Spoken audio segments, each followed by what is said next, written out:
sadyang mahiwaga ang pagmamahal. At kung mahal mo talaga ang isang tao, piliin mo siya sa bawat araw ng buhay mo. Piliin mo siya dahil minsan lang darating sa buhay mo ang taong mamahalin ka rin katulad ng nararamdaman mo. At huwag mong pakakawalan ang tadhanang ito na para lang sa'yo.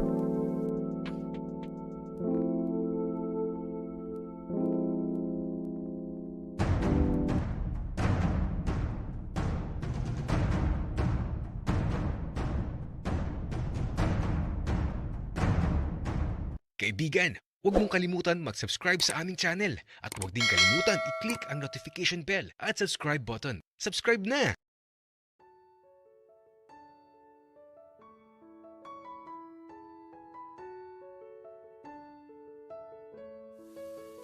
Kahit wala akong masyadong maalala sa nakaraan, ang mahalaga ay ang kasalukuyan.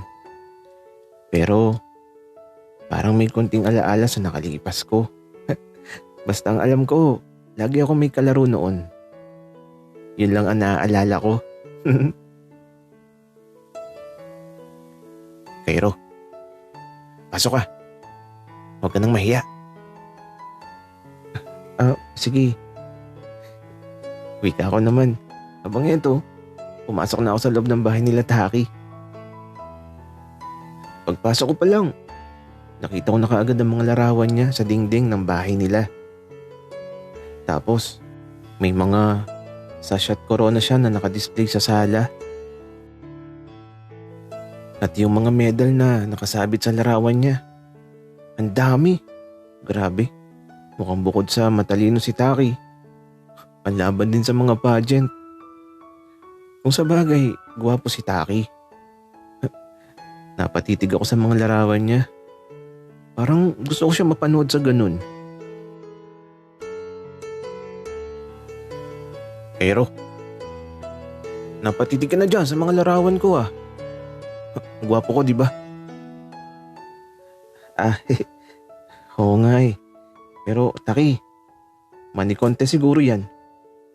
Uy, anong money contest, Cairo? Hindi ah. Sadyang gwapo lang talaga ako.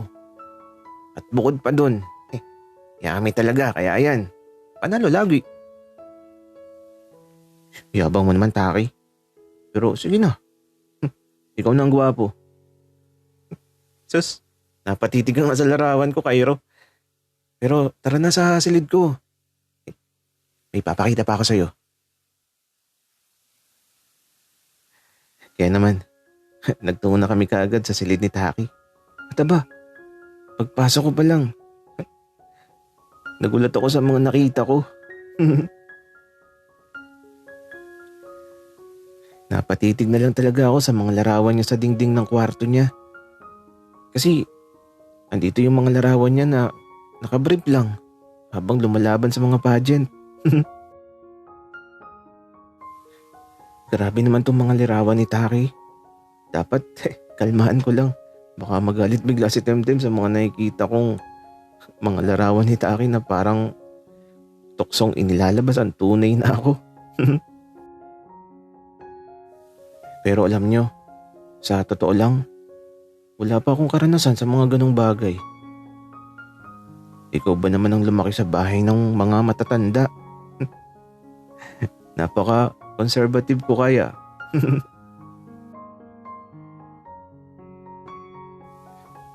Pero, ayos ba? Sakto lang, Taki. Masyadong mahalig sa silid mo. Bakit ganyan ang mga larawan mo? Cairo, dapat masaya ka. Kasi isa ka sa mga maswerte na nakakita ng mga yan. Ano masasabi mo? Sakto lang, Taki. Grabe ka naman, Cairo. Sakto lang talaga. Pero kung sa bagay, lalaki ka nga pala kaya di mo masasabi ang sarap ko sa mga larawan na yan.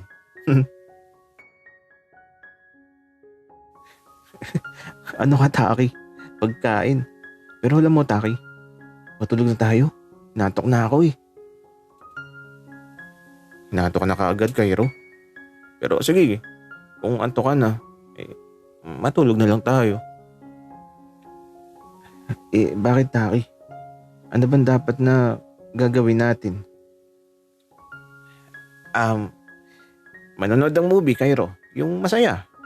Tapos, sasabay tayo. Sasabay sa ano, Taki? Tanong ko. Tapos eto, biglang bumulong sa akin si Taki ng ganito. Chachakol. Parang sasabog ang puso ko sa bulong ni Taki. Tapos nakangiti lang siya na parang gusto talagang gawin ang bulong niya. Nakaramdam ako ng kaba at saya. Pero mas nangingibabaw yung kaba. Kasi kung mangyayari yun, ewan ko, parang nahiya ako. Cairo. Ano? Jika? Teka lang Taki. Paano ba? Wika ako naman. Saglit Cairo. Hahanap lang ako ng movie.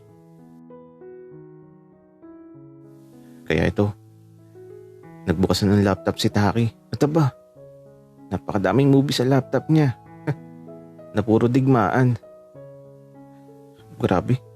Kinakabahan talaga ako. Tapos ito, nagbukas na siya ng isa sa mga digmaan sa laptop niya.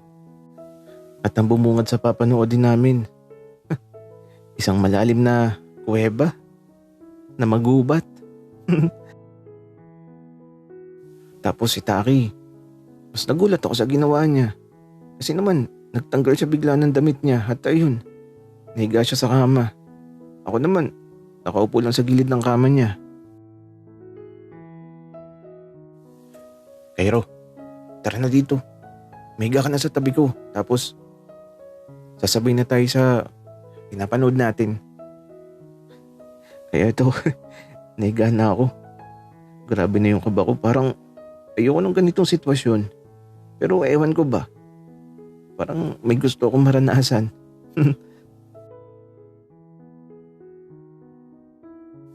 Cairo, bakit di ka pa naghubad? Teka nga, hubaran na kita. Alam niyo, wala na ako nagawa. Kasi hinubaran na ako ni Taki. Paramdam ko tuloy, parang mag-asawa kami. Kaya lang, mas nagulat ako kasi naman akala ko damit lang ang hubarin ni Taki. Pero nung hawakan niya yung short ko tapos bigla niyang ibinaba. Ala, napahawak na lang ako sa alaga ko na tinakpan ko ng kamay ko. Pero, okay ka lang? Parang nagulat ka. Oo, Taki. Pero teka, ano bang gagawin natin? Cairo, relax ka lang. Masayang gagawin natin. Wika ni Taki na naghubo na din. At dahil maliwanag sa silid, nakita ko anong di ko dapat makita. Ala, grabe pinagpapawisan ako sa nakikita ko. Kinakabahan din talaga ako. Pero, ang saya pala nung ganito.